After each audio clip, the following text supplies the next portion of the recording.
What's up, everybody? My name is Shane Kohler, and this is the Conscious Love Show. Thanks so much for joining me here, where each week I'm sharing true-to-life insights and experiences from my journey and how I've created the loving and committed partnership I have today. I answer your questions and have live discussions with you so I can support you in your specific situation. And I bring in experts and people who know their stuff so we can all learn from their perspectives. Thanks again for checking out the show. Please subscribe on whatever platform you listen to podcasts on the most. And I would love it so much if you leave a review and tell people what you think of us. Don't forget to follow us on Instagram at The Living Relationship to connect more closely. And I'm grateful to be supporting you on your journey to love. So welcome back, everyone. Welcome to another episode of the Conscious Love Show. As always, it's a pleasure to be here. I have a conversation today that I've been really looking forward to. It's been on my mind, and you know what I want to speak into today is the conversation of polarity between masculine and feminine energy, and just kind of a general overview of what are these energies. What are what are these things? How do they work? How do they operate? Why are they important? What do they mean? Last week on the podcast, I had a conversation with a dear friend and mentor of mine named Liz Haber, who's just an incredible woman, incredible teacher. She's been a coach and a mentor of mine for a lot of years. And I had a conversation with her about embodying feminine energy to attract a masculine partner. And if you haven't caught that episode, it was a really great episode we did. Excellent conversation. Liz is brilliant. I was just telling everybody on Instagram with me that if you haven't had an opportunity to experience Liz yet or get to know her or learn from her, it's definitely a treat. So I would definitely say go check out that episode and soak up some of her wisdom and all the stuff she has to share, because it's really always amazing anytime I get to talk with her. But in today's episode, I wanted to speak less about embodying feminine energy, which is something that I don't necessarily think I'm an expert in, but I wanted to talk more about the polarity of masculine and feminine energy, and what does this mean in dating? What does it mean in a relationship? And this has been like quite a trending topic in recent, I'd say this year and last year. I've seen it becoming more and more popular, where more and more people are talking about this idea of polarity, this idea of masculine and feminine energy.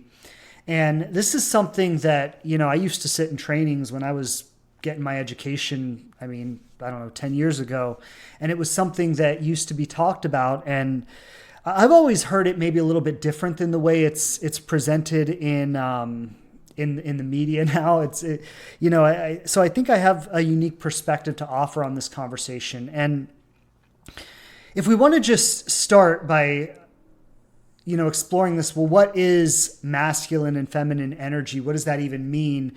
When we talk about polarity, what is polarity? How to create polarity, why to create polarity. So I want to just unpack some of these questions. And masculine and feminine energy, if we're just to start with what is it, it's, kind of the building block or the building blocks of the universe. So we could say in the beginning, there was one, and this was the source. This was in quantum physics, they talk about a singularity.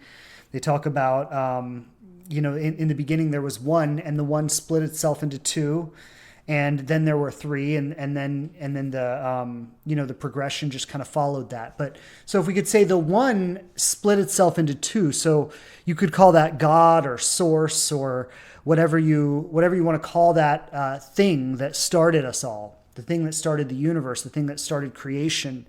But there was this singularity, or this one entity in which everything that would ever exist in the universe was contained. And in science, they call it the Big Bang, where this one singularity, enough energy had built up inside of it that it exploded outward, and that was the Big Bang. And then planets and life started to come into being.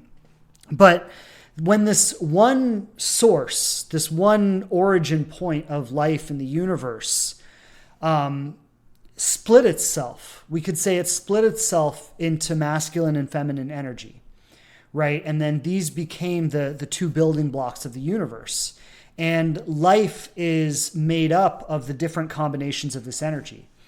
And this is where we get gender from. We have men and women, which are, physiological expressions of masculine and feminine energy.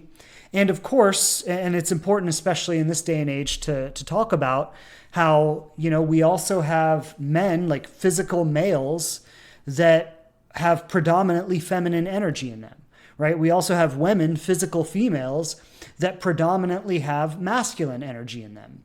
And we have, people who maybe have so much feminine or so much masculine energy that they actually want to change their gender to feel like their body reflects more of what's on the inside, right? So it's not necessarily about gender, because these energies exist in all of us, and we all have both in us, right?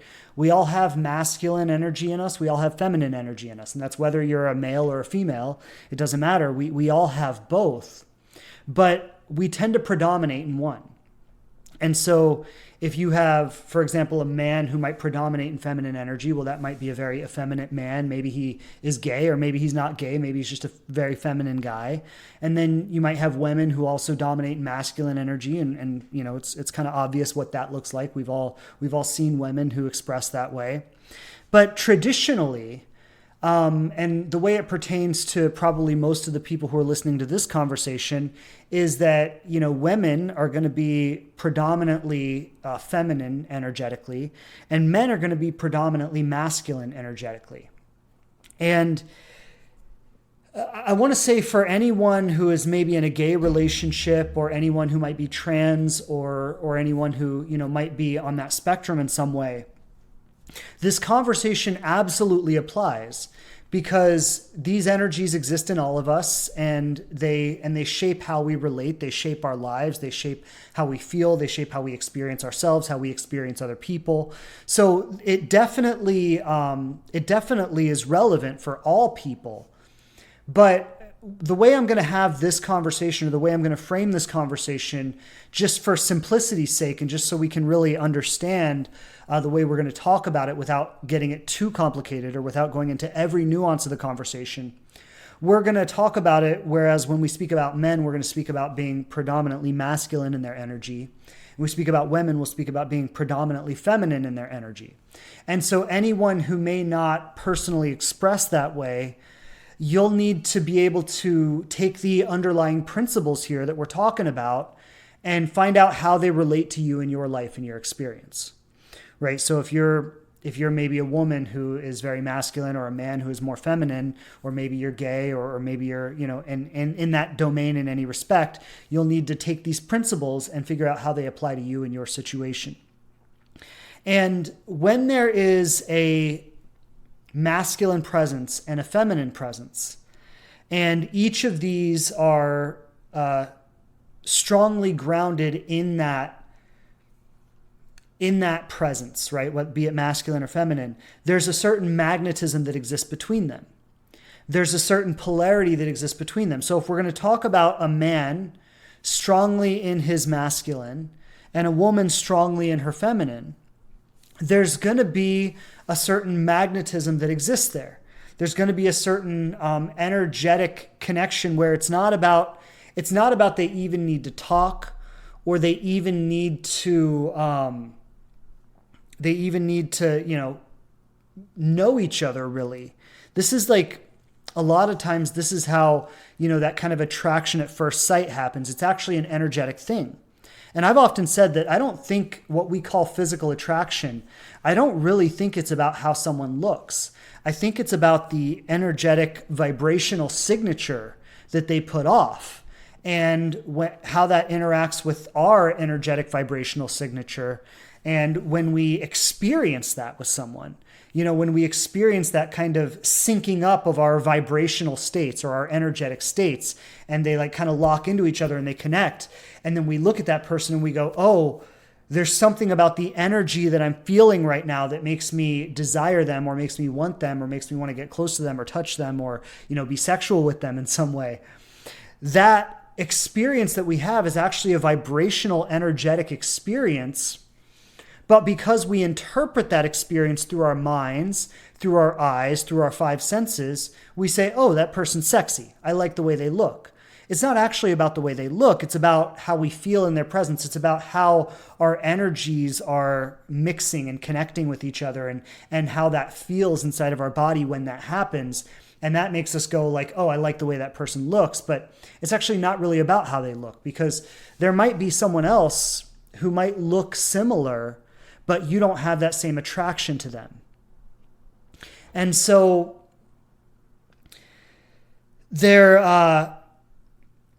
this polarity, right? When you're somebody who is predominantly in your feminine and you meet someone who is predominantly in their masculine, there's a certain polarity there that creates an attraction, that creates a want to get close to each other. But now I think that something that's important to discuss here is that there is a healthy masculine and a healthy feminine. And there is also a toxic masculine and a toxic feminine. And those of us who are grounded in the toxic masculine or the toxic feminine are going to experience that energetic vibrational attraction with people who are also in the toxic expression of that energy. Right? So let's talk about just a couple of things of how do masculine and feminine energy look? What are some of the qualities or characteristics that represent those energies? And then how do they look in a toxic representation, and how do they look in a healthy representation? So masculine energy, to start there, is very focused, very directed. And those of you who have, maybe been a part of this conversation or heard this before, you've probably heard this, right? Masculine energy is focused, it's directed. I've seen women post like memes and stuff, which always crack me up because they're like, if you send a man a text message and you ask him 3 questions, he's only going to answer the first one. And I always like crack up when I see that, because like that has literally happened with like me and my wife. She'll send me a text message with 3 questions in it. I'll read it far enough to get to the first question. I'll answer the first question and then think I'm done, and not even realizing that there were 2 more questions there. Now, why does that happen, right? Well, because that's how masculine energy works. Masculine energy is very focused. It's very directed. One of the best people who teaches this conversation, her name is Alison Armstrong.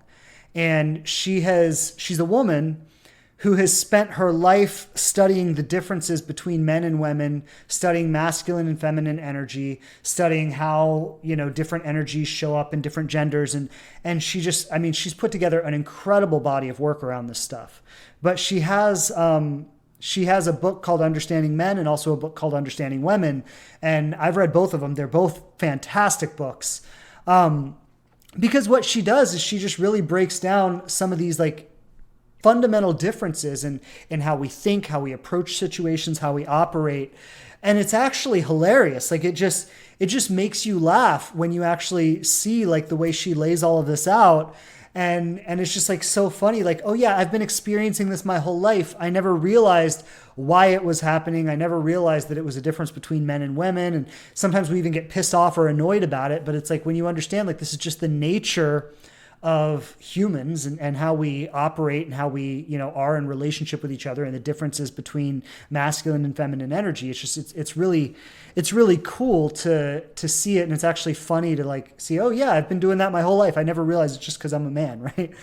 But, so anyway, the masculine energy is very directed. And what Alison Armstrong says about it is men listen from 2 places. They listen from what's the point or what's the problem. Right. So, when a woman is sharing, and this is something that, often happens with me and my wife, she'll come home from work or from her day or whatever she was doing, and she'll just be sharing. She'll just be kind of unloading what has happened for her, what she saw, what she experienced, what she did, what she thought about, what she felt. Like she's just, whatever's on her heart, whatever's on her mind, she's just releasing it. She's just unloading it. And me, I'm sitting here going, what's the point and what's the problem? Right. And then, I don't do this so much anymore because I've learned better. But, back in the early days, or, and it would sometimes even lead to frustration because she would just be unloading all this stuff, and there is no point and there is no problem. It's just simply her expressing herself in our relationship. But I'm sitting here sometimes even getting frustrated because I'm not getting the point. Why are you telling me this? I'm not understanding. I feel like I'm missing something. Right? So this is like a fundamental difference between masculine and feminine energy, where the masculine energy is like looking for the point, is looking for the problem, is looking for where's the problem and how can I fix it? What's the solution? I have a goal. I have an objective, right? It's like, it's very much the military runs on masculine energy, right? The military is like, we have an objective, we have a goal, we've got to get in, we've got to do these 3 things, we've got to complete the mission, right? That is very masculine oriented. Alison Armstrong said this. It always cracked me up when, she says, like, when a man walks in the store to buy shoes, he's looking for shoes. And if he has a woman with him and they're walking through the aisles and the woman says, oh, well, this is a really nice shirt, the man says, that's not shoes. Because he has an objective, he has a goal, he has a mission, right? I'm here to get shoes. Yeah, that's a nice shirt. I'm not here for a shirt. I'm here for shoes.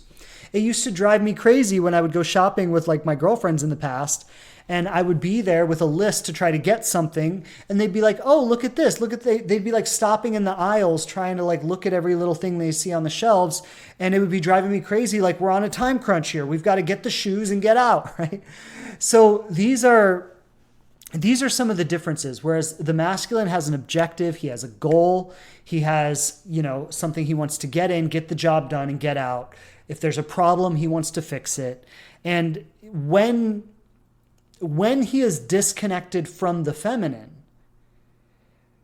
he is very much in like a myopic, objective oriented, a tunnel vision kind of operating, right? The feminine is very different than that. The feminine actually has no real objective, no real goal. She's not trying to accomplish anything or get anywhere.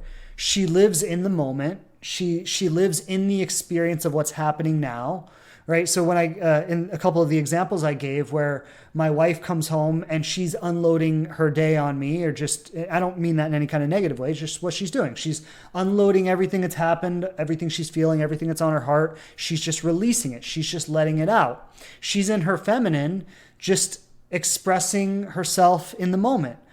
There is no point. There is no problem. There is nothing to resolve. There is nothing to get to. She's just being present in the moment, expressing what's real for her. But if I'm disconnected from the feminine, if I'm not present to what's happening for her and her experience, then I'm in my masculine going, what's the point? What's the problem? I'm not getting it. Why aren't you communicating clearly? And there can be frustration in that. A lot of the arguments that happen between men and women happen because of these kinds of miscommunications, right? Where the feminine is often just trying to express herself and the man is trying to solve what she's sharing. And she says, no, I don't want you to solve what I'm sharing. I just want you to listen, right? And he's going, why are you telling me stuff if you don't want me to do anything about it, right? So these are some of the miscommunications that can happen here, right? When a woman when she's in her feminine, at least, when she's in the store, she might be there with a list where she's like, okay, I got to get these 3 things. But when she's in the store, she's not connected to the list, going point by point, checking things off the list. She's present to her experience in the store. So if there's a shirt or if there's something that catches her eye on the shelf, she's experiencing all of it. She's in the moment. She's the feminine flows, right? So there's a certain flow to her. There's a certain grace. She's not rushed, right? The idea of being rushed is a masculine idea. We've got to get this done by this time in this way, and we've got to handle it in excellence. Like, those are all masculine ideas. The feminine is like, she's just flowing. She's just going, if the energy calls her over here, she flows with that. If the energy calls her over here, she flows with that. And she's just present to the experience in the moment. She's not in this objective of, what do I need to get done? What do I need to achieve? What needs to happen? Okay. Now, I want to be clear about this because there's sometimes a tendency to bring judgment into this conversation. And I'm just going to encourage everyone as we talk about these things to withhold judgment, because there's nothing in this that says one is right or one is wrong. One is better than the other. It should be done this way or it should be done that way. They're both actually vitally important. Like, this is what I want everyone to understand is like masculine and feminine energy are both vitally important to who we are. And whether you're a man or a woman, whether you're gay, whether you're straight, whether you're trans, it doesn't really matter. Having access and being in touch with both the masculine parts of your being and the feminine parts of your being are essential to being a well-rounded human. And so it's not that one of these is better than the other. It's not that, it should be done more masculine or it should be done more feminine, but it's about actually being in touch with both of these energies and how they show up inside of you. And of course, one is going to dominate. One is going to be more prevalent in you. You're going to express one more fully. The other is going to be less obvious or less dominant. But if you're completely disconnected from the other side, that's when it becomes toxic. So earlier I spoke about how there is healthy masculinity and healthy femininity. And then there's also toxic masculinity and toxic femininity.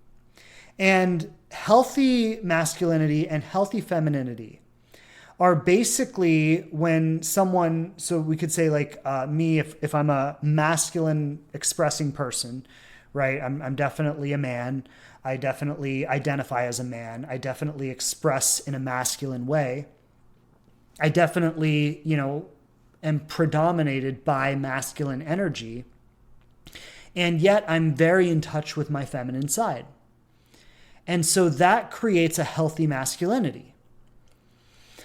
The toxic masculine is when a man or even a woman, but when somebody is so in their masculine and they have disconnected from the feminine aspects of themselves. So the feminine aspects are the sensitivity, the compassion, the nurturing, the caring, the gentleness, the understanding, the wisdom, the creativity, the sense of like really being alive and really being connected to life, being connected to nature.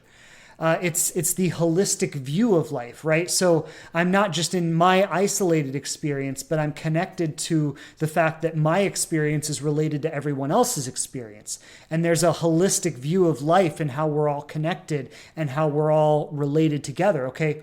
These are all feminine aspects. And when a man, or again, it could be anyone, but I'm going to speak about a man here.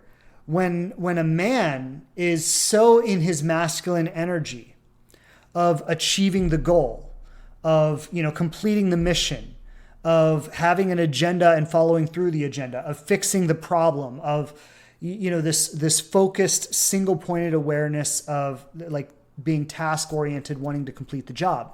So when a man is all the way into that, without being connected to the feminine aspects of himself, which are his sensitivity, which are his compassion, which are his intuitive ability, which is his creativity, which is his greater wisdom, right? When he's disconnected from those parts of himself, he becomes the toxic masculine. So it becomes about completing the mission at all costs, regardless of how it affects anyone else. And, if we're going to talk about completing the mission, like what might the mission be for men in our world who are expressing toxic masculinity? The mission might be to get laid. The mission might be to have a good time. The mission might be to validate himself. The mission might be to get something he wants. The mission might be to achieve a certain goal. The mission might be to, right, anything along these lines. But when he is expressing in his toxic masculinity, he is going about achieving the goal or getting what he wants without any regard to how his actions or his approach is affecting anyone else. And if he were to tune that by being connected to his own feminine energy, he might have a lot of the same goals. He might have a lot of the same objectives. He might want to make money. He might want to have a successful career. He might want to get laid. He might, so he might have a lot of the same goals, the same things he wants to achieve. But if he were to be in touch with his feminine aspects, then he would also be connected to the holistic view of how him achieving his goals is related to everyone and everything else. And he would have to find a way of achieving those goals that would not hurt anyone, that would take into account his connectedness to everything. So he would be accessing that greater wisdom. He would be accessing that intuitive sense. He would be accessing that compassion, that connectedness, right? So toxic masculinity is actually healed by connecting to his feminine aspects. Now, there is a toxic feminine as well. The toxic feminine shows up with things like victimhood, with martyrdom, with complaining, with like nagging or badgering, with controlling and manipulating, right? So these are all aspects of the toxic feminine. The toxic feminine is, again, it could be anyone, because men definitely have the capacity to experience victimhood and complaining and, all these kinds of things. So it could be anyone, but if we're talking about a woman who's in her toxic feminine, the toxic feminine is we'll talk about it as though it's a woman who is disconnected from her masculine. Okay, so she has no connection to the masculine presence, which in a woman, the masculine presence creates a sense of confidence, a sense of security, a sense of safety, a sense of groundedness, a sense of like feeling safe in her own body, a sense of feeling secure within her own life, right? This is what accessing her masculine presence gives to a woman. When she is out of touch with her own masculine presence, she feels unsafe. She feels insecure.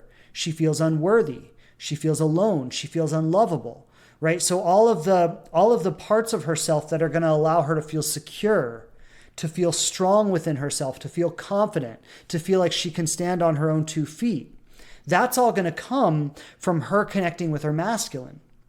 And when she's disconnected from her own masculine, she falls into the toxic feminine, which is the manipulation, the control, the victimhood, the complaining, the judging, the criticizing, the nagging, all of that kind of stuff, right? That's all what she falls into to try to protect herself because she doesn't feel safe, because she doesn't feel secure. So the toxic aspects of these energies are healed by connecting to the other side. The toxic masculine is healed by connecting to the feminine. The toxic feminine is healed by connecting to the masculine. Now, I want to be clear. I'm not saying that you go connect with another person, although I will say that's definitely a part of it, right? So for anyone, man or woman, if you find yourself living in more of your toxic aspects, then the solution or the way to heal, one of the avenues would be to be around healthy, for a man or a toxic masculine, it would be to be around healthy feminine energy, or for the feminine, it would be to be around healthy masculine energy. To start to feel into that energy, to start to, regulate your system to that energy, and that will help you embody some of your own. There are also other practices, and we could talk about that maybe in a little bit.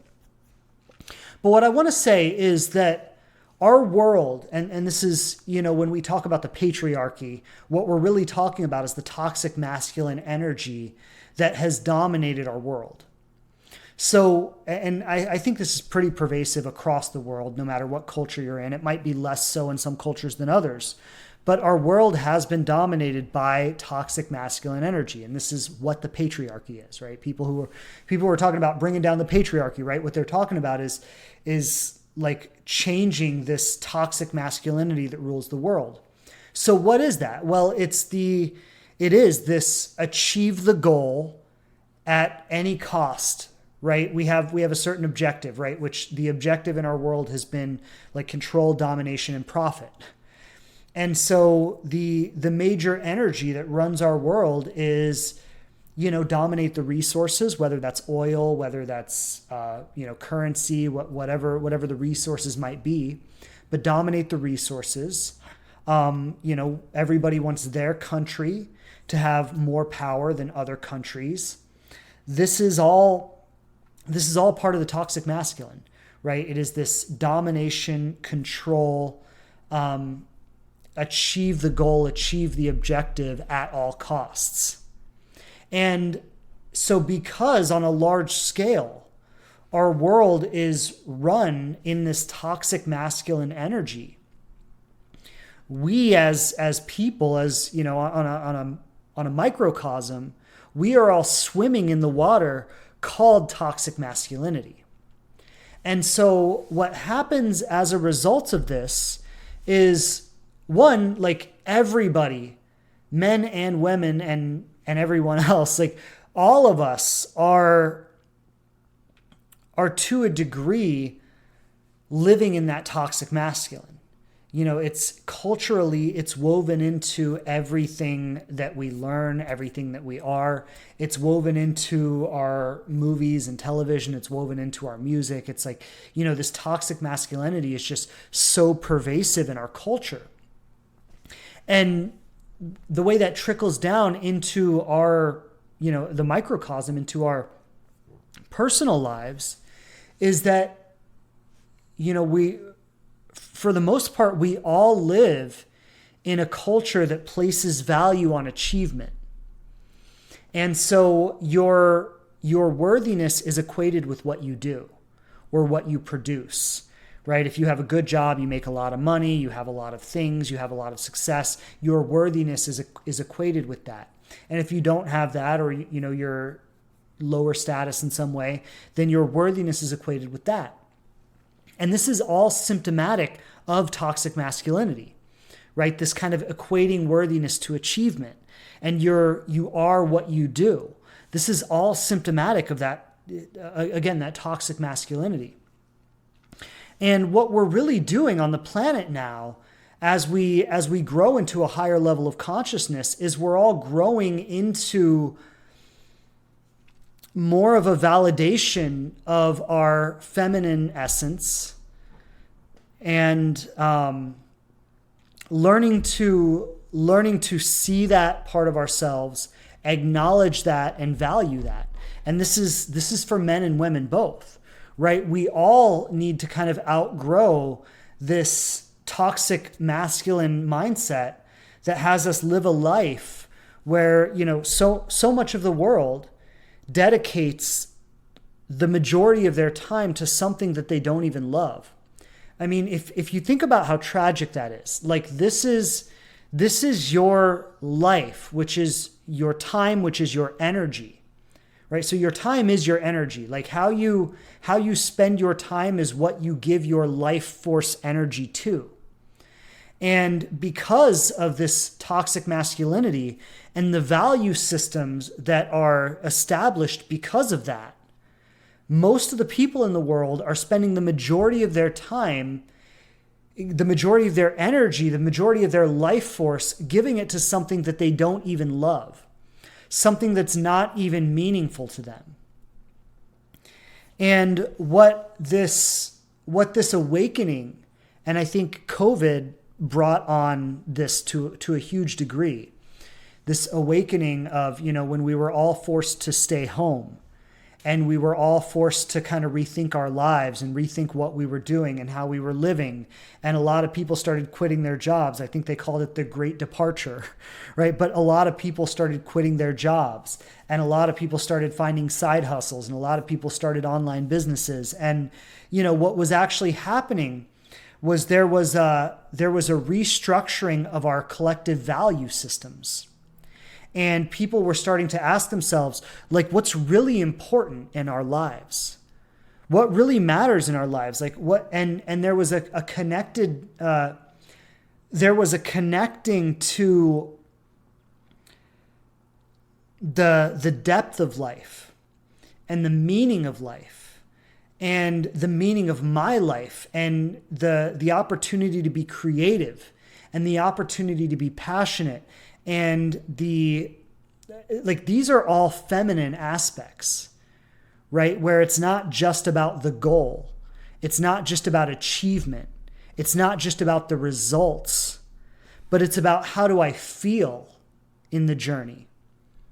It's about being in touch with the sensitivity of my being, right? So if I need to rest, I rest. A lot of people, I mean, even now, but especially prior to the pandemic, like hadn't rested in years. And in fact, like culturally, and again, this is still present, but I think we have made some progress with it since the pandemic, but this is still present. Like culturally, if you need to sleep, you're viewed as lazy. Sleep, which is one of our most fundamental needs, which like if you want to be happy and you want to be healthy and you want your body to work well and you want to think clearly and you want to feel good, you need adequate sleep. Like that's not even up for discussion, right? And I came from a world like when I grew up, and this was in personal development, right? This was in like transformational work, and people would kind of like poo-poo on sleep. And they'd be like, oh, I slept 6 hours in the last 3 days, like, and I'm doing just fine. And this was like, it was very much like this toxic masculine mindset of not caring for yourself, where self-care was kind of dismissed or undervalued. And what our awakening, our collective awakening as human beings is really about, is it's about blending the masculine energy that has dominated our world with the feminine energy that is lying dormant inside of us, which is the sensitivity, which is the creativity, which is the compassion, which is the understanding. And as we grow into this, as we balance these different energies within our collective and within our individual being, as we grow into this, what we're creating the opportunity for is for those who identify as masculine to really step into a strong, healthy masculine role, right? So what does that look like? Well, that's the role of protector, provider, caretaker, supporter, right? The one who goes out and hunts all the food for the tribe and brings it back and cooks it and prepares it for everyone, right? Like that's the archetype of healthy masculine. And we're opening up the possibility for those who identify as feminine to step into more of that healthy feminine role. So what is that healthy feminine role? Well, that is as I've spoken about, the creativity, the nurturing, the compassion, the understanding, the connecting all things, the bringing all things together, the community aspect, the interconnectedness, the interrelatedness of everything. So I know I've talked about a lot. I've talked about kind of lofty ideas of how this all shows up on a global scale. And the reason I wanted to really speak into all of that was because I wanted you to have an overview of how these energies operate. Like I wanted you to get like the energetic dynamics, and I wanted you to understand these energetic dynamics. And if you can see the large scale patterns and the large scale qualities of these energies, then you can also connect the dots into how they show up in relationships. So I want to take some time now and just speak about how these energies show up in personal relationships. So the toxic, I want to say, like, how do I express this? It's like the toxic masculine and the toxic feminine,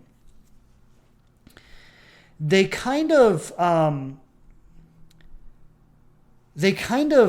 lend to each other. Like what'll happen is, if you are living in the toxic aspect of one of these energies, then what's going to happen is and it kind of goes without saying, but you're not stepping into the greatness of your being, right? You're not really expressing the potential greatness of your being. You're living in the smallest version of who you can be. So as we talked about earlier, the toxic masculine is like achieve the goal at all costs, get what I want regardless of how it impacts anyone else.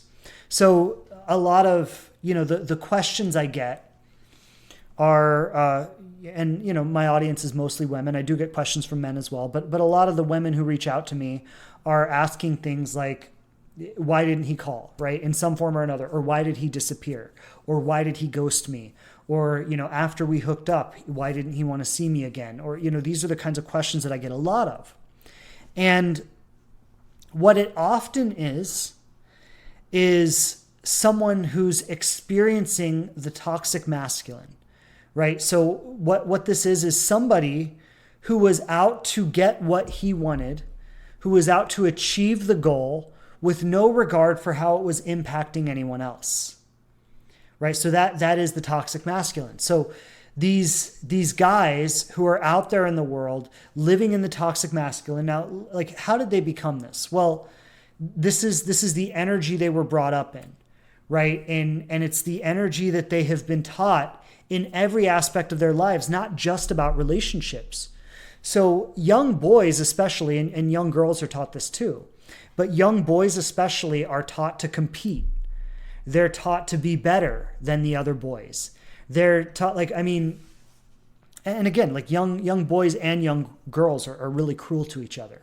But there is a certain energy that boys are taught, which is about competition, which is about winning, which is about beating other people, which is, and then this is, when this is translated into our adult lives and this is translated into the business world, well, it makes perfect sense that we're making millions and millions of dollars while stripping the world of all the resources that it has to offer.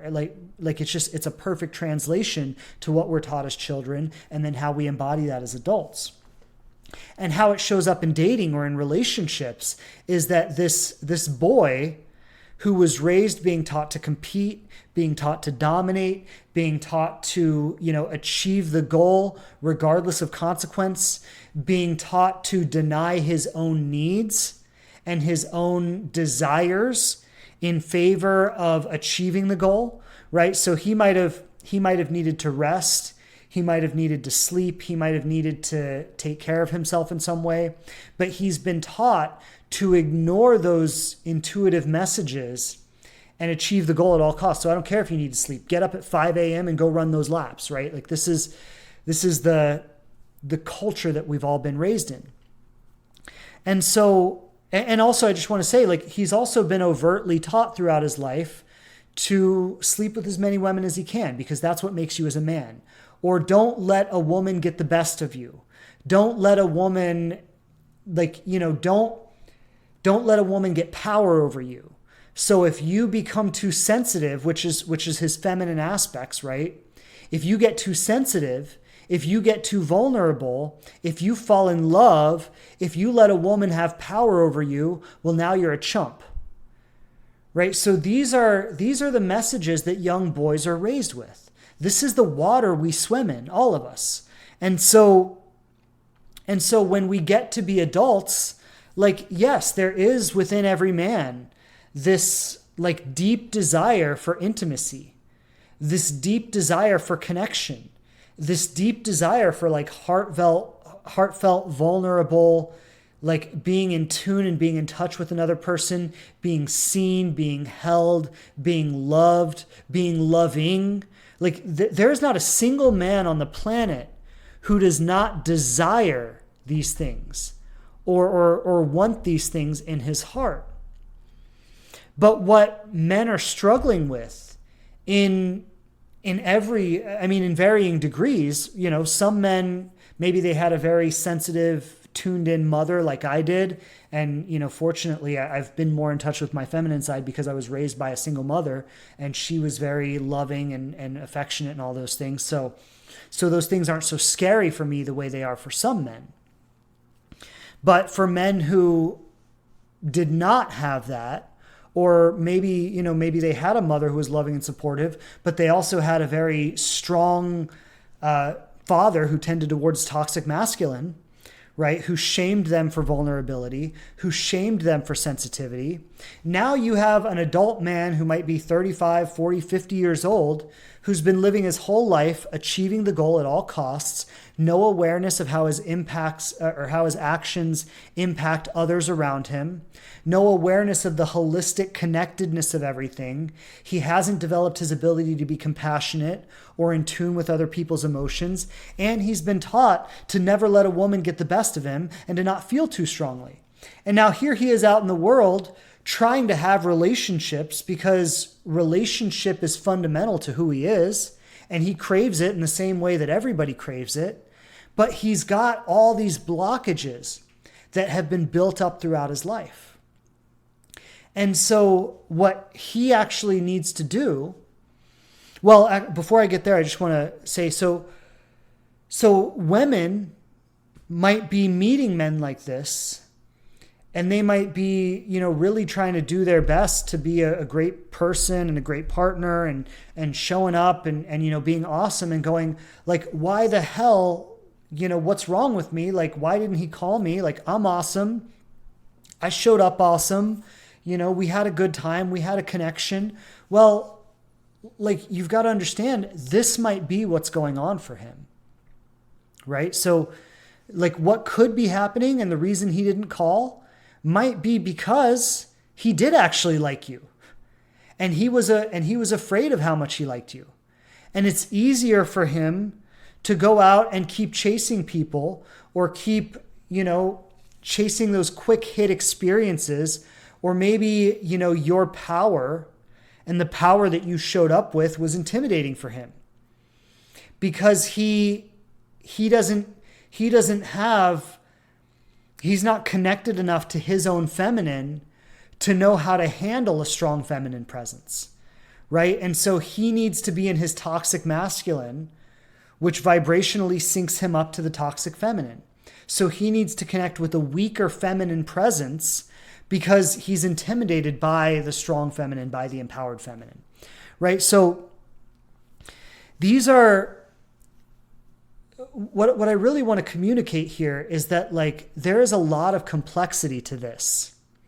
There is a lot of stuff going on under the surface for all of us, but especially what we're talking about right now is for men, and how they are raised, the conditioning they receive, because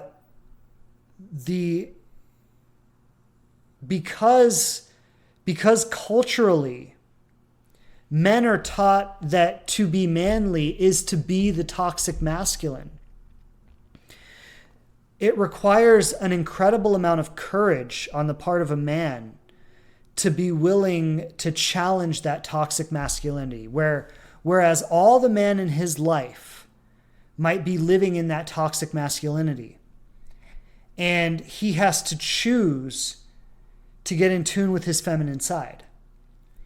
He has to choose to get in touch with his own sensitivity, his own vulnerability. In relationship with a woman, he has to choose to open himself up to a kind of relatedness in a relationship that the male role models in his life have told him to never do, have told him that to do that is to be weak, is to give a woman power over him, is to make himself a chump or to make himself whatever characterization they gave it. Right? And so this is the male journey, right? For men who identify as men is it is the willingness to challenge that toxic masculinity and to challenge the view of manhood and of being a man that has been sold to him or impressed upon him throughout his life, and to get in touch with his own feminine side and to step into a more holistic view of being a man. So for women, it's, I would say, almost a little more complex than that. Because women have not only toxic femininity, but they also have their own toxic masculinity because of being raised in a toxic masculine culture. So there's almost like an extra layer of complexity here, because what we often see with women are a vacillation bouncing back and forth between the toxic masculine and the toxic feminine. So the toxic masculine is achieve the goal at all costs, but because it's blended with the toxic feminine, there's the degree of manipulation involved. There's the degree of victimhood involved. And so what you often find are women who are trying to push through and force the objective, but also falling into the victimhood around it. So trying to force the objective, but then it didn't happen and I feel like a victim about it. Or then it didn't happen the way I wanted it to, and so I'm going to try to manipulate it. Or I'm going to try to control it in some kind of manipulative way. And so for the women, for a woman or for someone who identifies as feminine, the way to step into the healthy feminine is, again, by expressing, by getting in touch with your masculine qualities. So the toxic feminine is in relationship. And I saw actually somebody posted a comment here. They said toxic masculine is avoidant and toxic feminine is anxious. They were asking if that was the way it is. And so when we talk about attachment styles, right, we have avoidant attachment and anxious attachment. Avoidant attachment being the always pulling away, always avoiding, the feminine being more anxious. Now, the anxious being more like leaning into relationship, reaching for it, craving it, wanting more of it, like I can never get close enough kind of thing. And so the question is toxic masculinity avoidant and toxic femininity anxious? And I would say that's an astute observation. And to a large extent, yeah, I think that is true.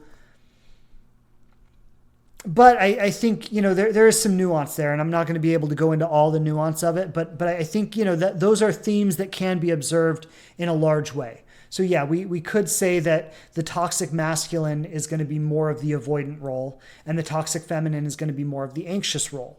And this is often why you see in dating women often being in more of the anxious role and men often being in more of the avoidant role. But I say there's nuance there because I have often experienced myself as having more of an anxious attachment style.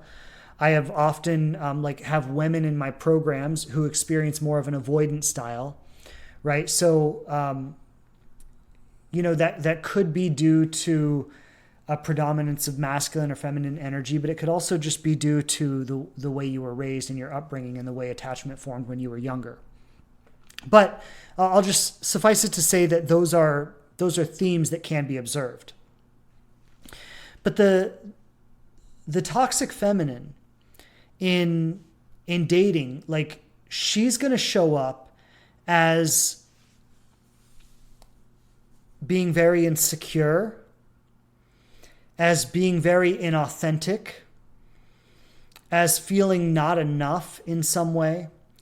And so what she's going to do is try to present herself in some way other than how she is, as a form of manipulation to get what she wants, right? As an attempt to secure that safety for herself, right? So the toxic feminine is seeking a relationship with the masculine to make up for a sense of security that she doesn't feel within herself. And she's doing this through manipulative tactics. She's doing this through guilt. She's doing this through blame. She's doing this through like martyrdom is a method that's used. And so these are the ways that the toxic feminine expresses itself as a way to get what they want from the masculine. And the way that she is going to step into her power in this dynamic is to access more of her masculine energy, is to get in touch with her masculine energy. So what she's going to do is she's going to feel into her own ability to be secure. She's going to feel into her own ability to be grounded within herself. She's going to connect to her own sense of worth in who she is, in what she has to offer, in the gifts that she has. So she's going to connect to the aspects of her being that she can find security with. And as she moves from this deep insecurity, this deep fear of not being enough, this need to control and manipulate, because I feel if I don't control and manipulate, I'm not going to get what I want, or I'm not going to get what I need. And so she's going to move from this. It's kind of like a makeup, like a fake, what's the word I'm looking for? It's like it's an overcompensation, right? It's like, I'm not enough, so I'm going to make up for it by pretending to be something I'm not, by manipulating and controlling, by guilting, by being a victim, right? I'm going to use all of this toxicity to overcompensate for the aspects of me that I feel are not enough. Well, when I grow into that enoughness by being connected to my value, by being connected to what I offer, by being connected to the things that are amazing about me, by being connected to the aspects of myself that can hold change, right? So a relationship comes into my life and a relationship leaves my life. Well, there's a part of myself that can hold the change, right? So I don't need to try to avoid the change or hide from the change or run from the change or control the change. I can just hold the change as it moves through me, right? And this is where security is found.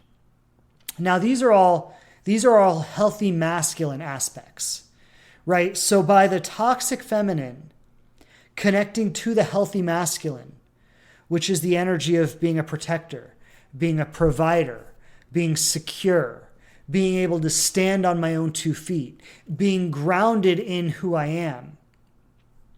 As the toxic feminine connects to the healthy masculine, she is able to move into her healthy feminine, right? Because now that she feels safe, she feels secure, she feels worthy, she feels valuable. She has built an identity around things that are secure and things that are value-based. Now she's let go of the need to manipulate, the need to control, the need to play the victim, the need to guilt, or the need to, nitpick or criticize or all that kind of stuff. And so she's now feeling secure enough to express her authenticity, which, this is the beautiful thing, like it is her femininity, right? It is these beautiful feminine qualities of being nurturing, of being loving, of being emotionally available, of being connected, of being intimate, of being connected to nature, of being wise, of being connected to the whole and something bigger than herself. And so what I also want to say about this is the toxic feminine is going to lock into the toxic masculine.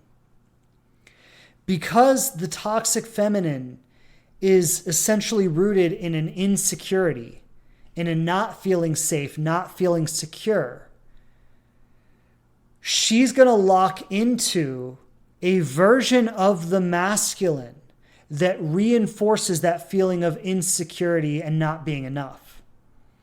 Right? So this toxic feminine, rooted in insecurity, rooted in not enoughness, is going to vibrationally connect to the aspect of the masculine that reinforces that. So if you were with me at the beginning, or if you weren't, I'll just say it now, I said that when we say we're attracted to someone, right? When you meet someone and you feel that, we call it chemistry or attraction, or it's that, when there's something that is happening in the relatedness between you that makes you go, oh, I want to be closer to this person. I want to touch them. I want them to touch me. There's that, again, sexual attraction, chemistry, whatever you call it. When you feel that with someone, what is actually happening is you're connecting with them on an energetic level. It's their energy is speaking to your energy. And you're going like, ooh, I like the way this feels. And, we normally call that physical attraction. And I just, I always say, like, physical attraction in terms of language doesn't even scratch the surface of what that actually is. Like, that is a vibrational resonance that's happening. It is your core energy saying that this person is a vibrational match to who I believe I am. And that makes all the parts of you that get excited start firing up. And you go like, oh, I want to get close to this person because of the resonance that you feel with them. That's not physical attraction. I mean, when I hear physical attraction, I think like, oh, I like the way someone looks. I mean, I see people all the time that I go, wow, I find that person physically attractive. I like the way they look, but none of that stuff inside me gets going, right? Why? Because, yeah, I might like the way they look, but there's not a vibrational resonance there, okay?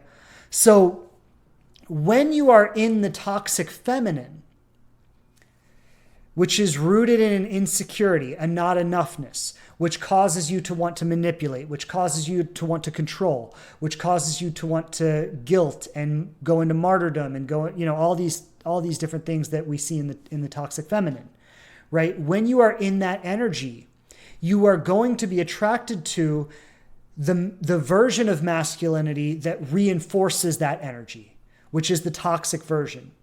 Okay, so you're in your insecurity. He is in his avoidance, or his I can't be bothered, or his I'm going to get what I want with no regard for how it makes you feel, right? Like, I really want you to get how these two energies lock up, how they connect right now, right? Toxic masculine is take what I want, regardless of how it impacts anyone else, get my needs met, get my desires fulfilled, achieve my goals, achieve my agenda, right? That's toxic masculine, without regard to how it impacts anyone else or how it affects anyone else. Toxic feminine is insecurity, unworthiness, not enough, manipulation, control, victimhood, all this kind of stuff, right? Like, can you see how these two are a perfect match for each other? The more he acts out in the toxic feminine, the more it exacerbates the toxic feminine. The more he takes what he wants with no regard for how it impacts you, the more you feel insecure, unworthy, the more you try to control, the more you try to manipulate, the more you try to, or the more you feel like a victim and you fall into victimhood, or why hasn't it happened for me? Or I'm never going to find my person. Why do I only attract the wrong people, right? So the more he acts in his toxic masculine, the more it validates and affirms the toxic feminine. And so the way that both are going to heal, and I've said this many times, I don't want to keep beating a dead horse with this, but the way they both are going to heal is by getting in touch with the opposite aspect of themselves, right? So if you're all the way over on the far end of the spectrum in the toxic femininity, you're going to embody the security that you'll find in your masculine aspects. You're going to embody the groundedness and the ability to stand on your own 2 feet, to be secure in who you are, to acknowledge and recognize the gift that you are and the gifts that you offer and the value that you bring. And that will balance out the insecurity that has you fall into the toxic feminine. For him, it's going to be connecting to his sensitivity, connecting to his emotionality, connecting to his desire for intimacy, connecting to his desire to be vulnerable and to be deeply in relationship with another person and to be connected to something greater to himself and be connected to the holisticness of everything, right? How everything impacts each other and how it's all connected. And his ability to get connected to that, his feminine aspects, is going to balance out his selfishness, is going to balance out his narcissism. It's going to balance out his myopicness. And that's when he's going to embody that healthy masculine presence. So now, and I know I've said so much in this conversation, and I've really covered a lot here with this, but there's one more thing I want to talk about, and that's how when this woman who has gotten in touch with her own masculinity and developed a sense of security within herself, and this man who has gotten in touch with his femininity and has developed a sense of compassion and understanding and connectedness within himself. How do these two people relate with each other? Or how do they relate overall? Okay, well, first of all, when the woman who is grounded in her own masculinity and therefore has that sense of security within herself meets the toxic masculine, she loses interest. Why? Because she's not in her insecurity anymore, which means that she cannot vibrationally connect with somebody who is going to make her feel insecure about herself. Because she has become grounded in her own security, which is the masculine part of herself, she is now not vibrationally resonant with someone who is going to reinforce her insecurity. She is now vibrationally resonant with someone who is going to strengthen that security within herself. So what does that mean? That means that she's going to look for a partner who shows up consistent, who honors his word, who communicates clearly, who says what he wants, who lets her know that I want you and I'm going to pursue you and I'm going to show up for you and I'm going to be consistent and I'm going to text you and I'm going to call you and I'm going to plan dates for us and I'm going to do things that make you feel special. Why? Because and so now we'll flip to the other side, I, in my masculine, am connected to my feminine, which means I'm connected to my sensitivity. I'm connected to my empathy. I'm connected to how what I do affects other people. I'm connected to the holisticness of life and everything, which means I'm connected in our relationship, which means I'm connected to the fact that the things I say and the things I do and the choices I make have an impact on you, and that your happiness in this relationship is reflective of how I show up in this relationship, right? So me being connected to all those feminine aspects of myself is going to have me show up for you in this relationship in a way that is the provider, that is the protector, that is nurturing, that is connected, that is vulnerable, that is able to hold you, that is able to be there for you, that is able to be understanding and connected. So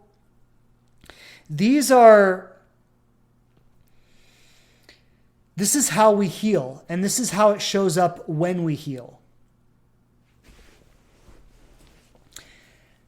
And so let me see, is there anything I missed? Well, one thing I said that the feminine, when she is rooted in her, or rooted isn't the right word, because, somebody who identifies feminine wants to be rooted in her feminine, but also connected to her masculine, right? So she's rooted in her feminine not president.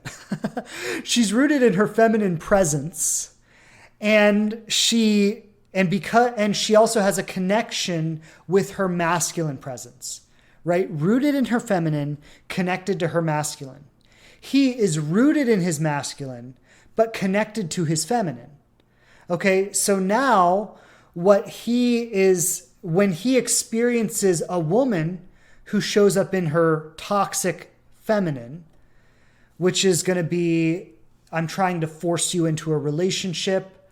I'm pushing this, right? Because that's the insecurity, right? So when we try to push a relationship, or we try to, like not giving the relationship space to unfold, but trying to force an answer, that's all rooted in insecurity, right? I don't feel secure enough to let this relationship unfold, so I have to force an answer, right? So when he feels a woman doing those things, when he feels a woman who is, expressing that toxic femininity, whether it's pushing into a relationship, whether it's manipulation, whether it's game playing, if, playing hard to get one day and acting all in the next, or, like whatever it might be. But when he experiences that, he's going to lose interest because he is not vibrationally resonant with that kind of energy. He is not vibration, like that doesn't connect to him on his deepest levels, right? He's looking for a woman who is secure in who she is, who has that masculine groundedness, but is also deeply connected to her feminine and her authenticity, and is expressing, right? Is expressing that. So when these two find each other, when he rooted in his masculine presence, but connected to his femininity, she is rooted in her feminine essence, but also connected to her healthy masculine. There's a polarity that exists here. This is where that magnetic attraction happens.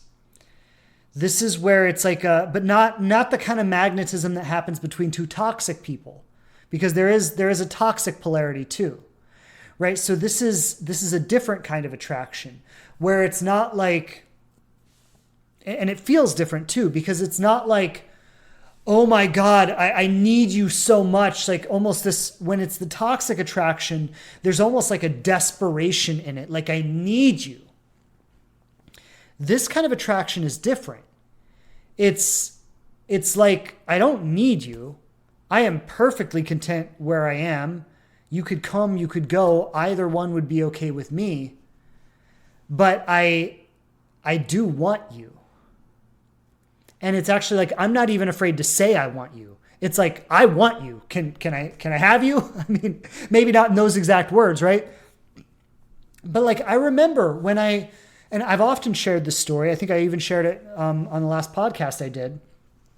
But when first time my wife and I hung out and we spent a weekend together and we connected and we shared a kiss and we didn't have sex, but we stayed the night together and we snuggled and it was beautiful. And in that first time that we were together, that first weekend we spent together, and she walked me out to my car at the end of the night, and then I was going home, and she was going to get on a plane and go back to New Jersey, and I asked her, like, this is a great example of healthy masculine, right? Where I asked her, I said, so I just want to know, do you see this as more of a one-time thing, or is this something you would actually like to explore? Because I would like to explore this, right? So that's a great example of healthy masculine, like owning what I want, like making it clear, making it obvious. I'm not making her guess. I'm not, playing like hot and cold games, right? I'm just coming out and saying it. Like, this is what I want. Can I have it? Basically, right? It's basically what I said to her. I'm like, this is what I want. Can I have it? Boom. Just like healthy, strong masculine, being clear, being direct, going for the goal, right? I know what I want and I'm going for it, right? That's the healthy masculine. She responded in her healthy feminine, right? She's not playing hard to get. She's not bringing any kind of manipulations here. She's just simply being authentic about what's real for her. Yes, I would like to explore this. And then she showed up for that exploration. But I want to say this, she did not pursue me. Okay, so it was very clear that I pursued her.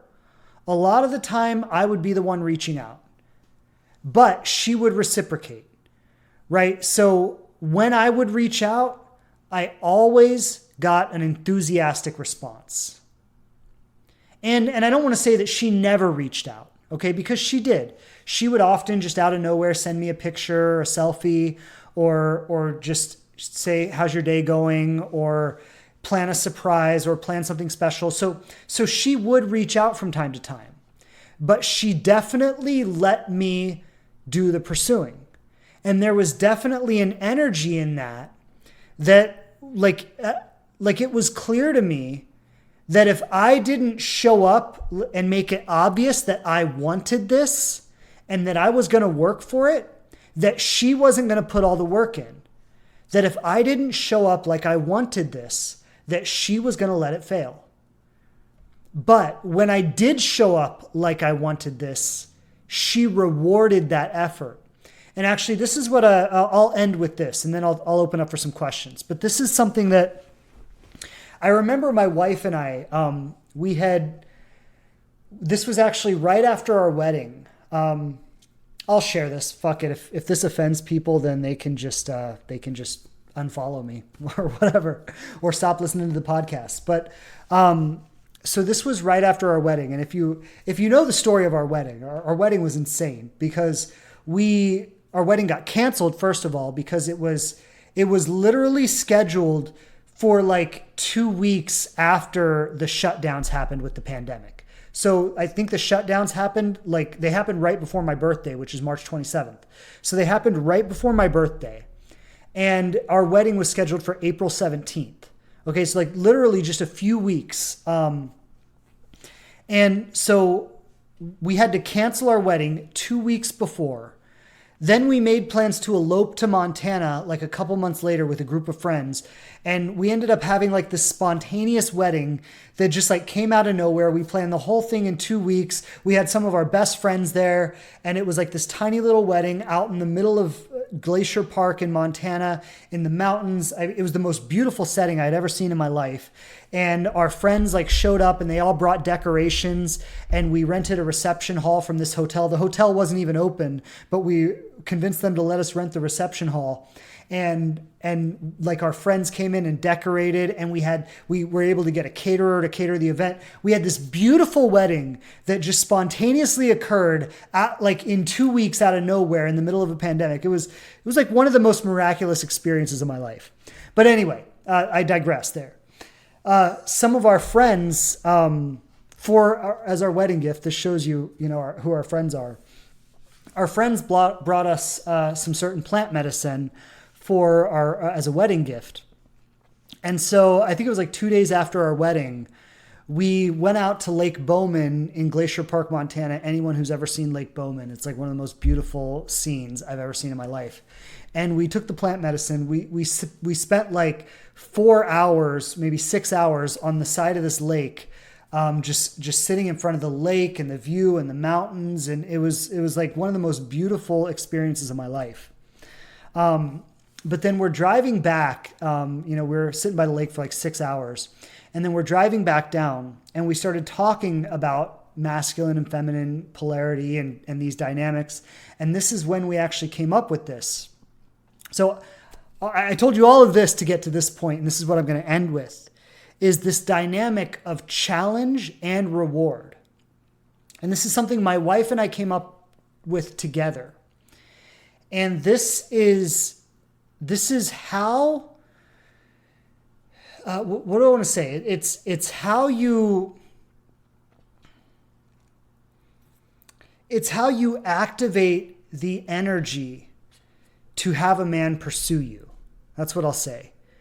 Now, it's so the dynamic is challenge and reward. And it's similar to what I was talking about earlier, right?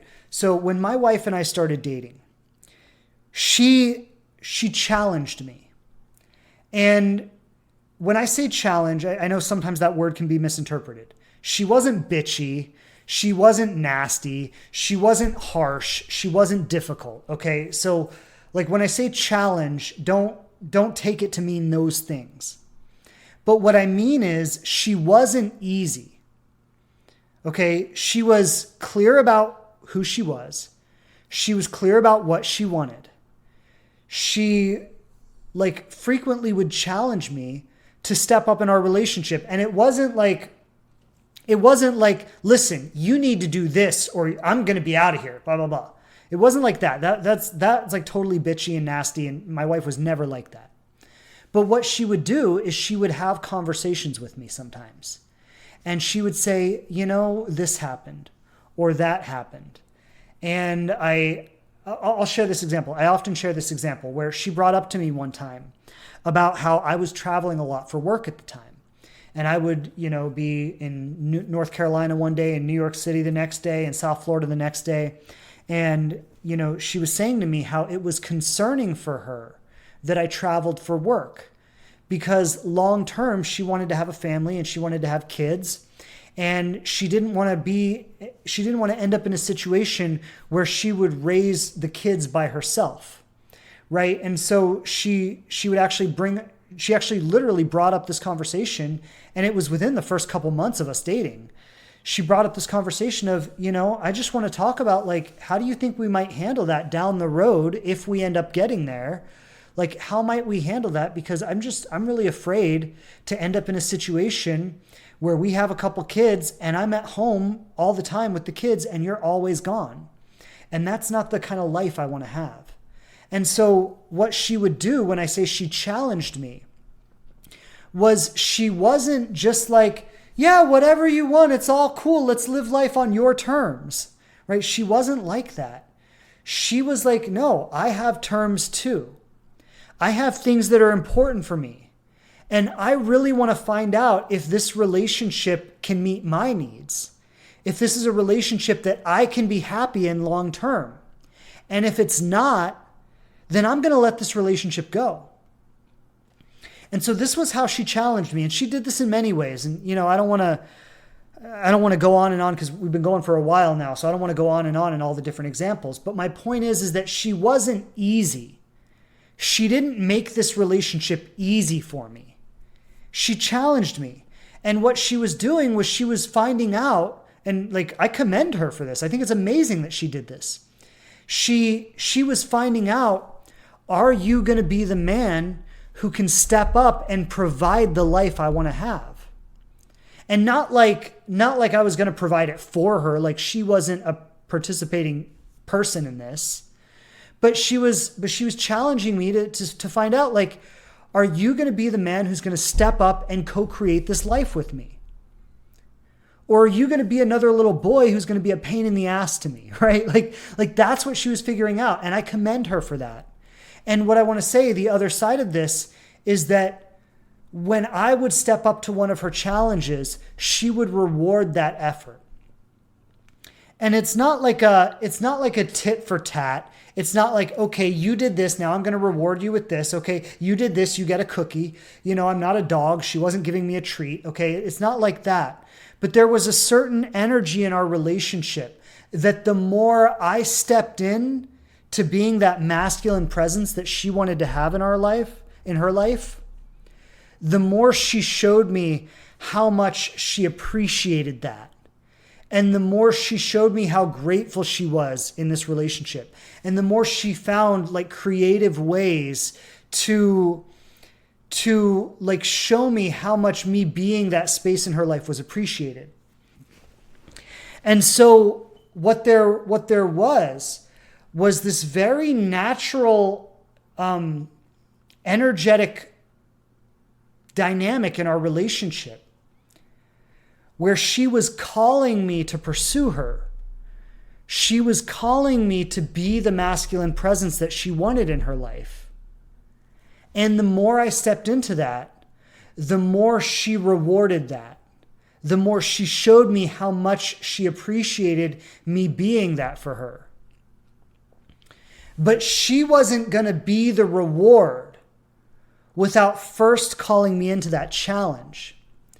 And I think, this is something I see, and I coach a lot of women. And I see a lot of women will jump into a new relationship with someone, and men probably do this too. But I think it is more of a feminine aspect, where women will jump into a new relationship with someone and they will start rewarding when that person has not risen to any challenges. Right? So I'm going to give you the best of me. I'm going to do this. I'm going to do that. I'm going to bend over backwards. I'm going to make myself available. I'm going to give you all my best without ever challenging you to step up and be that masculine presence for me. And that is when, a couple things can happen. Like, one, you open yourself up to just have someone take advantage of that. But two, you're not inviting him to pursue. And like, I'll just say there's something in the masculine consciousness in which the pursuing builds attraction. It builds value. It builds anticipation. It builds excitement. It plays into this masculine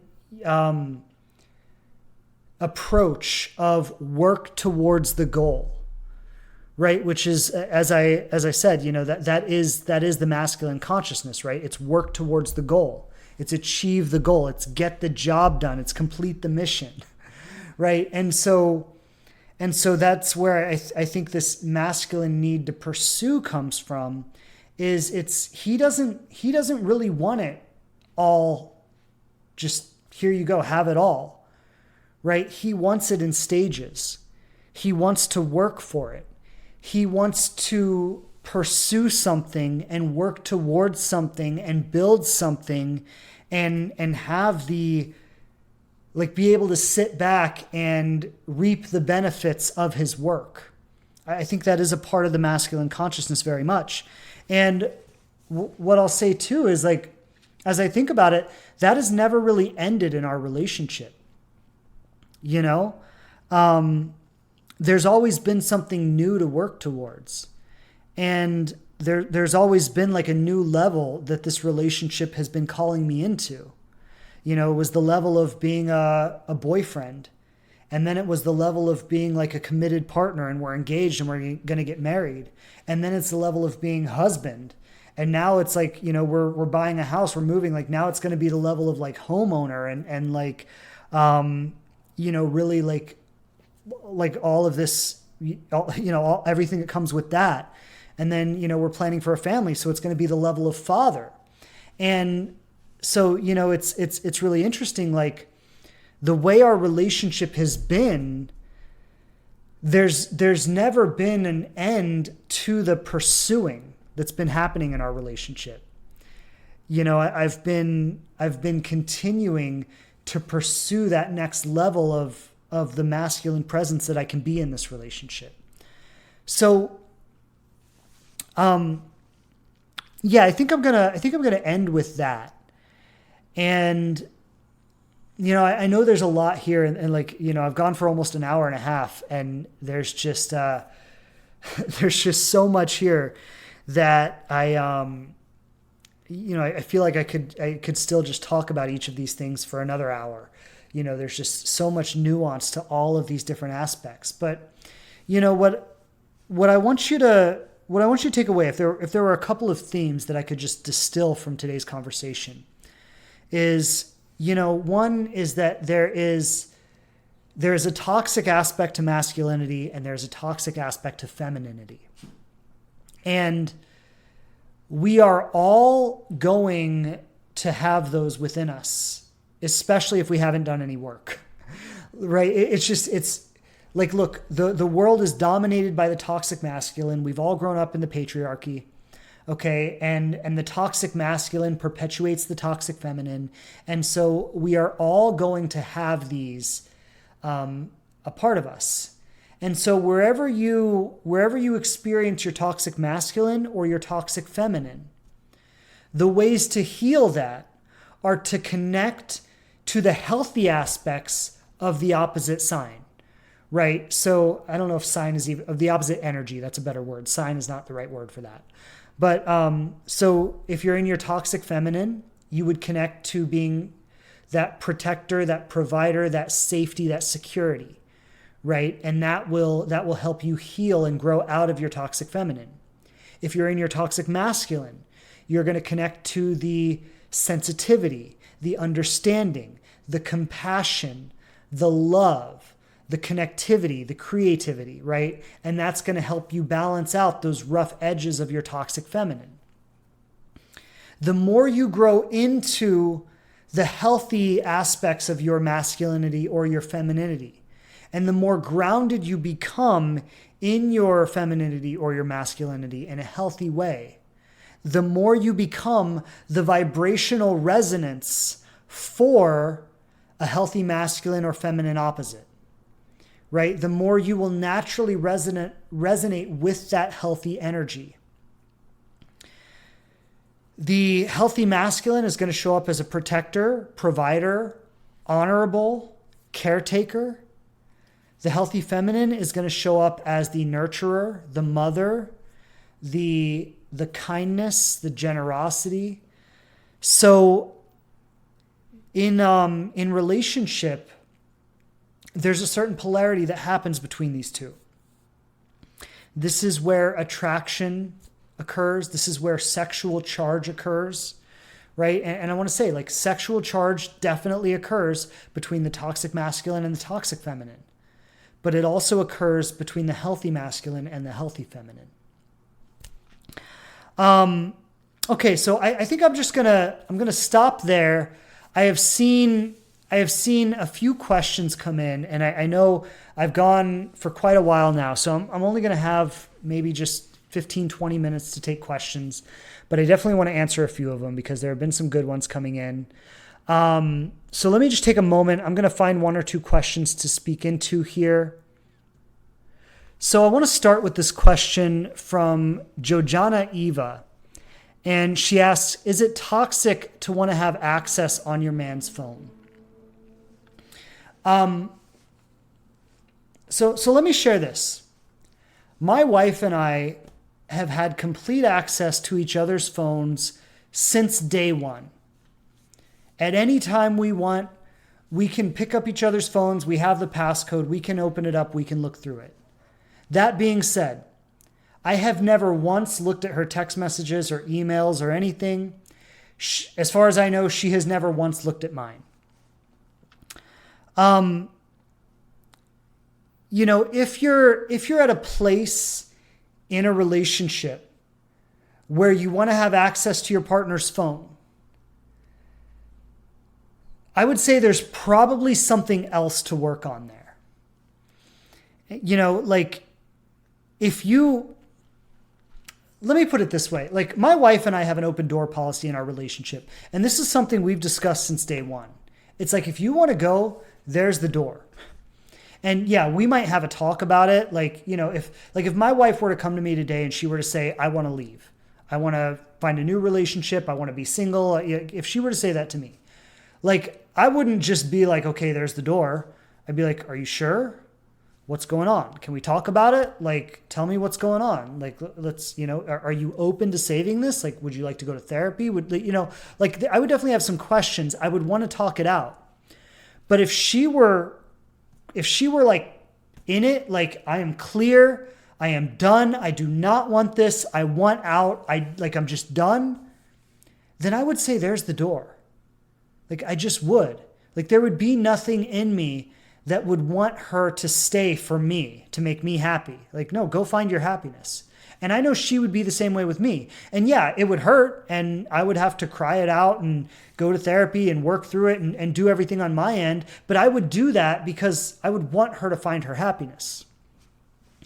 And so, like, I don't need to check her phones or check what she's doing or who she's with or when she's going to be back, or like, I don't need to like check into all that stuff.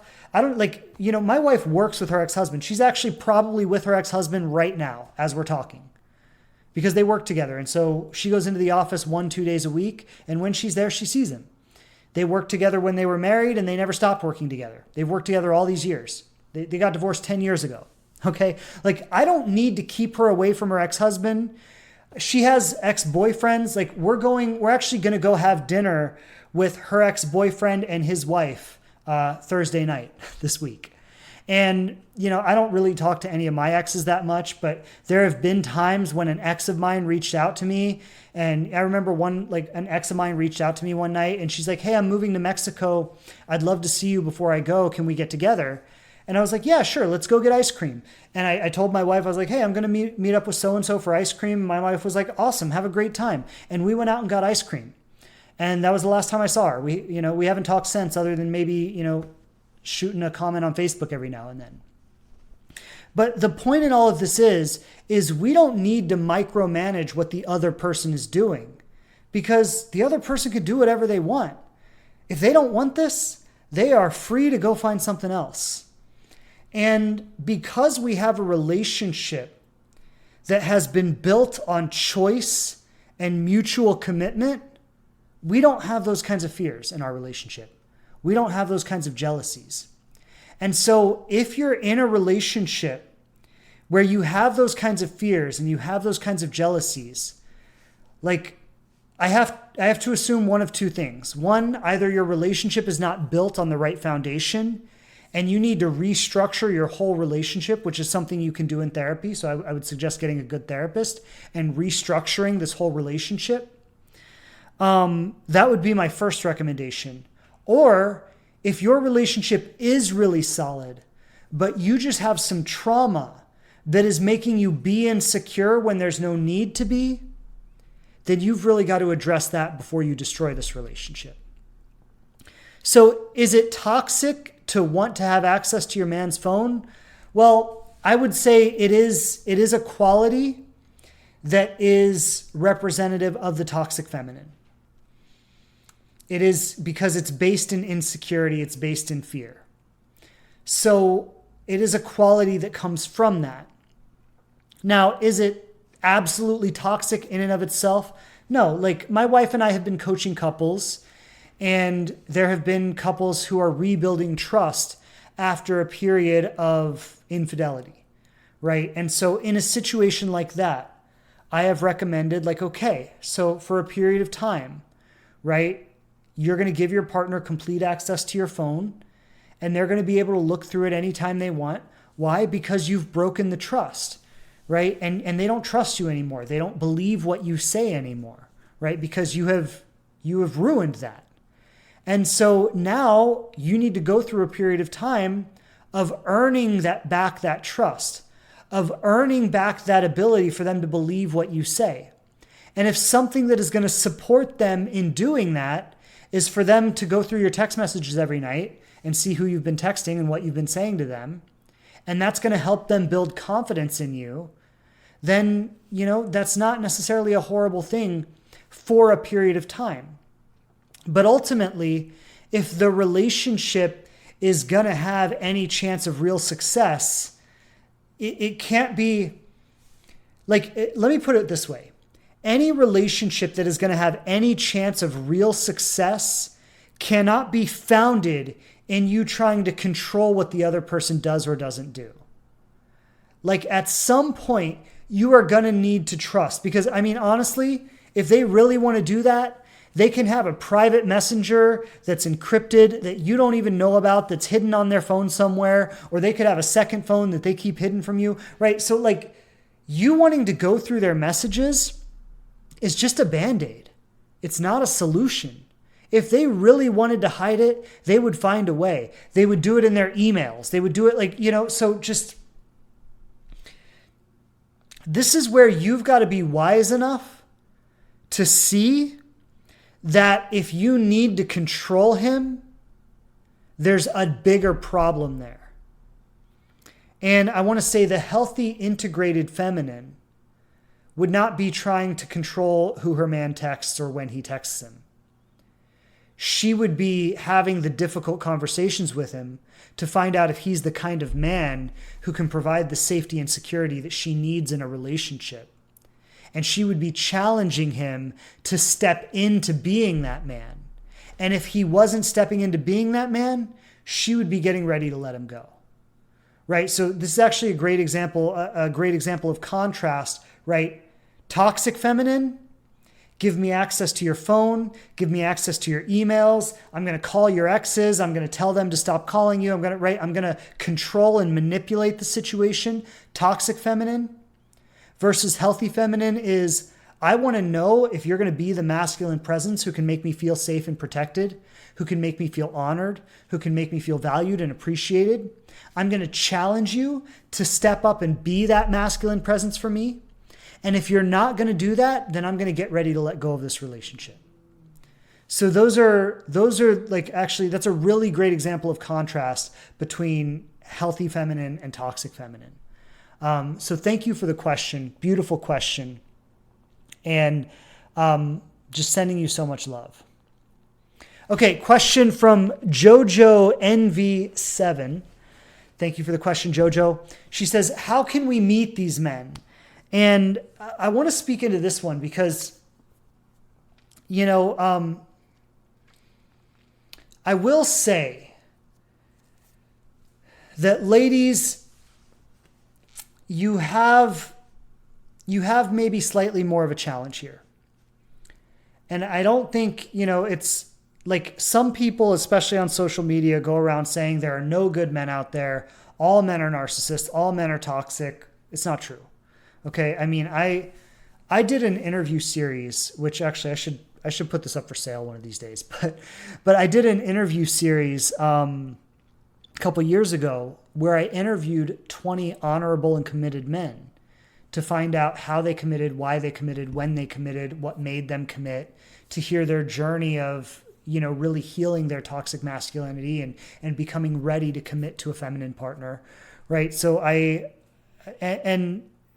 want to say, I put together a list of 30, 40 men before I even did the interviews of men I would just want to interview on this. And I reached out to friends and I said, hey, do you know somebody who would be good for this project? And I got recommendations from friends. And what I want to say is, there are so many good, honorable men in the world. But I also want to say that the world is dominated by the patriarchy. Toxic masculinity is the pervasive energy that rules the world. And there is a very, very strong presence of toxic masculinity on the planet.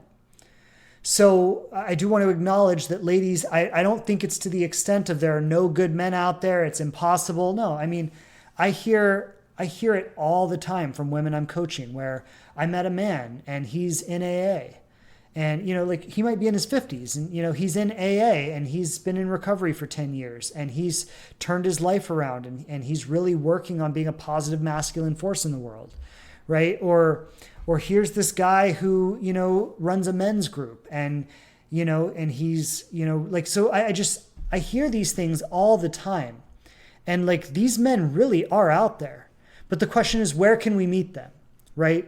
And what I want to say is, dating apps are probably not the place where you're going to meet them. Now, you might, there are a handful of these men on dating apps, and you can meet them there because they're having a hard time with it just like everyone else is. But what I want to say is the men who are living in a healthy masculine energy and are working at being a healthy masculine force in the world are usually, living by the masculine rule of accomplish the mission, get the job done, right? Accomplish the goal. They are usually living that purpose in the world, right? So whether they're doing it with their children, if they have children, whether they're doing it by running a men's group, whether they're in AA and they sponsor people, whether they are, have a career that is really meaningful to them and they're dedicated to their career, whether they're, traveling and exploring and doing things, but whatever they're doing, whether they're, training animals or training people or into fitness or, but the point is that a man who is grounded in his healthy masculine is also connected to his purpose. And so, whereas, men who are more in their toxic masculinity tend to not have that much going on. Maybe they work their little job or they do their little things that they do, but they have a lot of free time to sit and be on dating apps and hook up with random girls. And, I had a guy hire me to coach him who, he actually hired me because he was ready to start healing his toxic masculinity. And he told me that for the last 40 years, not 40 years, 20 years, all he had really done was sat by his pool, invested money, and invited girls from dating apps over to hook up with him. And he'd been hooking up with a different girl every couple weeks for the last 20 years and just sitting by his pool, getting drunk and hanging out, right? So men who are living in their toxic masculine often have a lot of time to sit on dating apps and fool around with random girls and, live that kind of life. Men who are grounded in their healthy masculine are often very engaged with their purpose in the world. Again, whether that's their career, whether that's their children, whether they're out being connected to nature, whether they're traveling the world, whether they're running a men's group, whether they're in AA, all the different ways this could show up, but they're usually connected to a purpose and they're usually living that purpose, which is why dating apps are not the best place to meet them. And so this is the recommendation I always make when people ask, where can I meet good men? Or even when men ask, where can I meet a partner? Go out in the world where people are living their purpose and be in those environments. And, something I would say is be doing that yourself. So I talk about, my wife and I, how we met. We met in a personal development seminar. And I want to say this exact seminar, I can probably count over 100 solid couples that are still together today from 10 years ago when I was doing this seminar, and they all met in the seminar. I remember my buddy saying to me, man, this is a buddy who also met his wife in this program. We both met our wives in this program. And he said to me, man, if you can't meet someone here, you just better give up altogether because it doesn't get better than this. But why was it that way? Right? We've got to ask, well, why was it that way? It was a collective of people who were coming together to work on themselves. So the men, the women, and there were lots of everybody, lots of gay people, lots of trans people. There were so many people of all different kinds in this program. But everybody who was there with the intention to better themselves. They were there to work on their purpose. And there are so many environments like this. Go to Tony Robbins, go to Joe Dispenza, go on a retreat. I'm going on a retreat this summer where I'm going to go swim with wild dolphins in the Bahamas, right? I'm going to be with a group of conscious people. Unconscious people don't do things like this, right? Unconscious people don't go swimming with wild dolphins for a week. They do other things, right?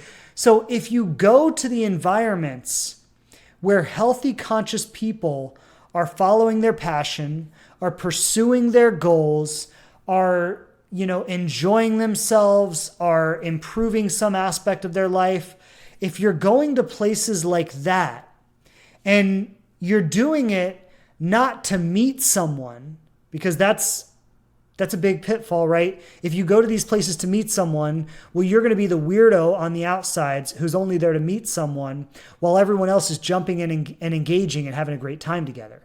So you can't go there to meet someone. You've got to go there to express yourself authentically, to participate authentically with the activities that are happening there. But there is so much of this stuff happening in the world. And there are so many great, amazing men and women that are participating in these things. There are even retreats where men and women go for a weekend to to meet people, right? So it's like actually a retreat for men and women where they go, they do breath work, they do, they listen to like seminars, and they have meals together, and they do workshops together, and they spend like a whole weekend in a group of men and women, and they're there with the intention to learn and grow and work on themselves and meet people at the same time. And like so many people find their partners at places like that. So these things exist. And I would say, like, if you are someone who is sitting there going, how do I meet these people? Where are these people? Why can't I find them? There is a whole other level of you getting engaged with your own passion that you just haven't touched on yet. And when you get engaged with your own passion, the things that light you up, you're not going to be asking how to meet people anymore. Now, you might be going like, when am I going to meet someone, right? Because maybe you're in an environment where you're meeting lots of people, but you just haven't met the right person yet. Okay, that's fine, right? So you might be going, when am I going to meet someone? But you're not going to be asking, how am I going to meet someone? And I just want to say this, when I was single, I was involved in the seminar where I met my wife that I was talking about earlier. I was also involved in a Native American church. I was also very involved in yoga. I also had a satsang group that I would go to on Wednesday nights where we would sit and discuss A Course in Miracles, and a lot of us would go out to dinner afterwards. I was involved in like my work in terms of coaching and like going to different places to lead groups and things. So like I share all of this because all I was simply doing was following my passion, doing what I loved, being around other people who loved those same things. But I'll tell you what, I never, ever worried about how I was going to meet someone. I was meeting people all the time. Now, sometimes I wondered if I was ever going to meet the right person. Sometimes I wondered if I would ever meet someone who liked me back. Sometimes I wondered if I would ever meet someone that I could get out of the friend zone with. So like, yes, I did have those fears, those insecurities, and those doubts, but I never wondered how I was going to meet someone. I met people constantly, every day, or at least 2-3 times a week, I was meeting new people. I don't know if I mentioned this yoga. I mean, I was involved in yoga. I think I did, but regardless. So I'm going to end with that question. And I want to leave this message with everybody is find your tribe. I said this in a post earlier this week, but it's like, work on yourself relentlessly. Read books, go to retreats, go to seminars, go travel the world, go like just do anything and everything you can to work on yourself. Because that is going to, one, have you become the best version of yourself. And two, it's also going to connect you with other people who are becoming the best versions of themselves. And those are two things we need to heal and to find love, right? So you're going to be healing, you're going to be doing the best thing you could possibly do for yourself. And at the same time, you're going to open your life up for love. And you're going to be embodying the energy that invites love. All right, so we had some beautiful questions today. Thank you to those of you who left questions. To those of you who are with me live, thank you for being with me live. It's always a pleasure. To those of you who would like to catch the recording or listen to this again, I just want you to know that it is available on the Conscious Love Show podcast. You can find it on all major platforms. Again, Apple, Spotify, Google, and so on. So do that. Subscribe to the podcast wherever you can find it, and you'll have this conversation and many other great conversations. I think that's about it. Sending lots of love to all of you today. Thank you for being with me. Those of you live, those of you joining on the podcast. It's been really awesome being with you today. Sending so much love, and I'll see you back here next week. All right, everyone. Have a fantastic rest of your day, and I'll see you next week. Bye. Thanks again for checking out the show. Please subscribe on whatever platform you listen to podcasts on the most. And I would love it so much if you leave a review and tell people what you think of us. Don't forget to follow us on Instagram @TheLivingRelationship to connect more closely. And I'm grateful to be supporting you on your journey to love.